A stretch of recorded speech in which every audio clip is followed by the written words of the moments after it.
Hey everybody, today we're checking out the Red Line Compressor in black with black dial. Model number is RL18001BB01GN. Let's get started. So here's the packaging. You can see the Red Line logo there on the gloss black box. This actually has a little bit of texture to it, the red line there. Set it down here. Adjust my camera. Take the lid off. Front comes down so you can get easy access to the box. Inside you have a, let me put that back here.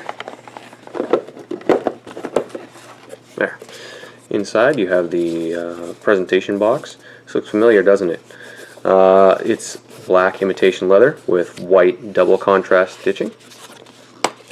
Pop it open, you get the Red Line logo there on the lid.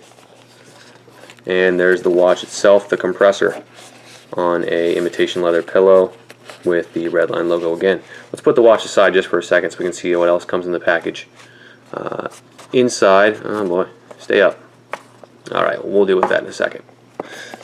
You will also get the owner's manual here, and this just tells you, general use. And this is a one-size-fits-all owner's manual talking about multiple models in the collection. Okay, and you'll also get a small little plaque that ties onto the watch. Let's take the watch off the pillow here. And there's the Red Line compressor. Real quick before I start talking about the watch, Red Line is a subsidiary of SWI, or Swiss Watch International, the same company that owns Swiss Legend along with some other brands. You can see the box is basically the exact same thing as a Swiss Legend box, except in black instead of red. They are a automotive, I guess you could say, sporty focused line. It says, let's see, the signature bold red crown on every Red Line watch serves as a constant reminder that in life risks are worth taking, that it's okay to go beyond your limits and to focus forward in style. That's from the Red Line website. And all of their pieces have some sort of automotive inspiration, and they all have the trademark Red Line Red Crown. Okay, so let's talk about the compressor here. Already told you the model number. Again, though, it is RL18001BB01GN. Quite the name. This is the compressor in black case with black dial and green indices. The compressor is 45 millimeters diameter without the crown, 13 millimeters thick. This is a 316L stainless steel case with black ion plating. It uses a Japanese quartz. This is a Miyota movement, the 2315. It's just a standard time and date movement. Okay, and it comes on a nice silicone band. Let's take a look at the face here of the watch. You can see it has kind of like a bold shape on the bezel here. Bezel is unmarked,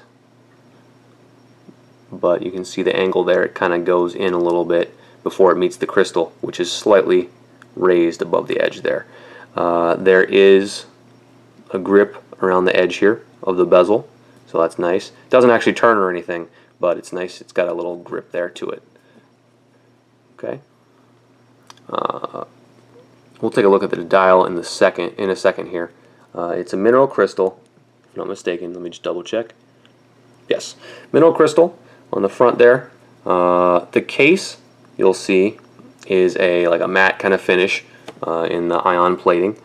It says compressor there on the side. You'll notice these screws there on the lug. Those are actually imitation. They don't actually do anything. They're just there for show. It's actually just standard pins for the bracelet or strap. The compressor has a 23 millimeter wide silicone band. You can see it's got like these lines here going down it, and the Red Line logo. It's got a stainless steel matching color black ion plated buckle, again with the Red Line logo there. and in here it just says stainless steel. Okay. On the case back, you can see it's got a kind of a cool little pattern there. Mirror plated with laser etching. It says Japan made quartz movement, mineral crystal, 316L stainless steel, water resistant, 10 atmospheres, 330 feet, so 100 meters. It's a screw down case back, screw down crown. For the price, that's pretty great. One of the reasons I picked up this watch, actually. Let's talk about the front of the watch here real quick. You'll see, obviously, it's a pretty bold color there. We've got the all black everything, and then all of a sudden you got the nice bright intense green there on the dial, and the red crown. So it's almost like a Christmassy kind of coordination. But ignoring the red crown, the nice intense like fluorescent green there on the dial. It has just dots for all of the hour markers. It has all the markers are luminous, as well as the hour and minute hands. The second hand is not illuminated. Okay. You'll see, along with the little lume markers there for the hour, it does have very small lettered 1, 2, 3, 4, etc. around the dial, as well as 5, 10, 15, all the way up to 60 per seconds. Okay. Like I said, they're all automotive inspired in some way or another. I guess you could say that this kind of looks like like the gauge on a car. That's up to your own interpretation. Some of them definitely do look very similar to, like, say, maybe one of them I know in the line looks like a kind of like a Mustang gauge. So that's kind of cool if you like cars. You'll see it's got the let me see if I can zoom in a little bit more here on the camera. The hour and minute hands are pretty cool looking, I think. They're like a bar, and then it's got the luminous fill only part way down the hand, and the rest of it is a matte black kind of color. So that's pretty cool. You can see on the top it says Red Line Compressor, water resistant, 10 atmosphere, 330 feet. And then it has a date window at 3 o'clock. Circular date window with a white date. To operate the watch and change the time and all that, it is a screw down crown, and this has a little rubber kind of boot on it, so that's kind of cool. Gives you a nice grip. Also has the Red Line logo there in red on the crown. To operate it, you first have to unscrew it. That's how you get water resistance. So you'll just unscrew this counterclockwise. Pretty easy, you'll see there, and it kind of pops out when the threads disengage, and it won't unscrew anymore. First pop out is going to be to change your date. Second pop is to change your time, and you do not want to change. Well, there we go. You do not want to change your date when you're between 9 p.m. and 3 a.m. So I'm just going to put it down here to a safe number just to make sure I'm good. Okay, and then let's go back, and you should be able to see the date change there. Okay, so that's the first pop out for date now. Whenever you're done changing it, always make sure. What happened there? I'm like halfway between. There we go. Okay. Whenever you're done changing the date or time, always make sure to screw your crown back in and get it nice and firm. Otherwise, you essentially have zero water resistance. Okay. This watch I got very cheaply from World of Watches. Again, not affiliated with World of Watches or Red Line, Swiss Legend, SWI, any of them.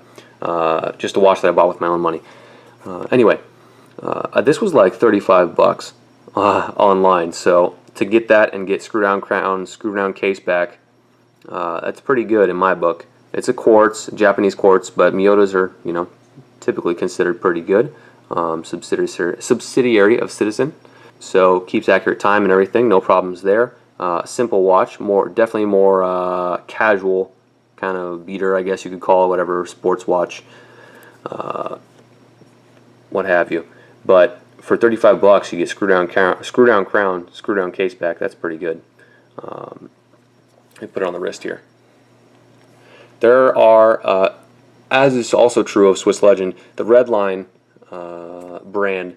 All of their models have quite a few different color variations available, so you can expect to get any number of colors for any model that you buy from them. as is true of the compressor here. This is one of maybe only, I don't know, maybe 25, 30 different variations. It comes, black dial, white dial, gold, whatever you want, and then all kinds of different indice colors, and it also comes in a chronograph version. So that's pretty cool to see. Here it is on the wrist. The silicone strap is very comfortable, nice and soft, but still nice, thick enough and sturdy enough that it doesn't feel weak or like it's going to tear or break anytime soon or anything like that. This is on my 7.5, 7¾ inch wrist. The 45 millimeter size, with the crown there at 3 o'clock, that's about as big as I want to go for practical everyday use, because it does start to get a little bulky. It's a little bit tall at 13 millimeters, so if you're trying to wear this with a dress watch or anything, you're probably going to have some problems there getting it underneath the sleeve properly. Anyway, that's what it looks like on the wrist. The lug width is pretty decent, and it's quite comfortable. The case there, the lugs bend around the wrist a little bit, so no problem with comfort. It just depends on what style you're looking for. For a sporty style, something you can use maybe just jumping in the pool, taking a shower, or whatever. With the screw-down crown, screw-down case back, you don't even have to worry about that. I have used this in the pool. I've brought it all the way down and let it sit at the bottom of the pool at 6.5 feet deep or whatever for, I don't know, 10 minutes and just left it there. No problems with the water resistance. It stayed watertight just fine. So that's pretty good to see. Let's show you a night shot here. I'm going to take it off my wrist, get the lights out, and I'm going to charge it up, and you can see what the loom looks like. I'll be right back. Alright, we got the lights off, and the compressor has been charged up with a flashlight for a couple minutes. So here's the loom. You can see it's okay loom. The hour indices fade pretty quickly with the green loom there. The hour and minute hands have been loomed with something different, or else it's thicker or whatever, but it lasts significantly longer. The hour indices are going to fade to pretty much unusable within maybe a half hour or so, and the hour and minute hands, when charged with a flashlight, will last, I'd say maybe an hour, 2 hours tops in total darkness, and that's with charging with a light. If you're just using ambient light, so let's say you went to dinner or something and then you go to a movie afterwards, the light from the restaurant is not going to keep it charged up enough to be able to tell the time in the movie or anything. So loom, not really anything impressive here.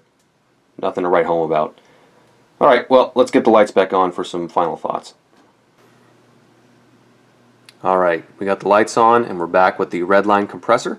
Just some final thoughts. What do I think of this watch overall, and is it a good value?